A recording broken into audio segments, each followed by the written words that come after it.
Bugün toyuq ləvəngisinin hazırlanmasını bölüşürəm.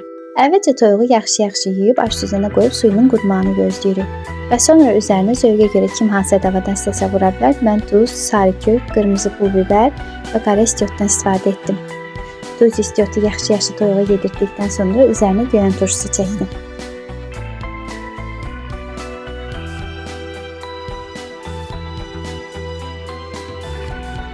Toyuğu kənara qoyub içliyinin hazırlanmasına keçirəm.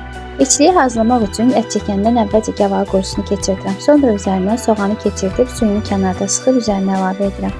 Qozu da ət çəkəndən keçirdikdən sonra qaba əlavə edib üzərinə yenə ədiyyatları əlavə edirəm. Ədiyyatlardan mən sarı kök, duz, qara istiot və pul biberdən istifadə etdim.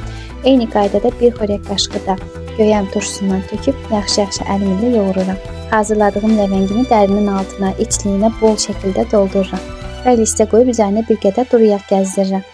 Bu hissəsini çəkməyi unutdum, ancaq toyuğu sobaya qoymamışdan öncə əvvəlcə üzərini fayqa vasitəsilə bərkidirəm və toyuğu sobada orta hissədə bişirirəm. Alt hissəsinə isə bir qədər su doldurduğum disti qoyuram. 180 dərəcəli sobada 1 saat yarıma toyuğu bişirirəm. Sonra isə üzərindəki fayqanı götürüb altdan isə digər listi çıxardıb bir qədər üzərinin qızarmağını gözləyirəm. Biz tam qızarmış xoşladığımıza görə mən biraz artıq qızartdım. Yanında aş dəmləyib servis edirəm. Çox ləzzətli olur. Mütləq siz də sınayın. Hazırlayın, hər kəsə nuş olsun. Mənə abunə olmağı unutmayın.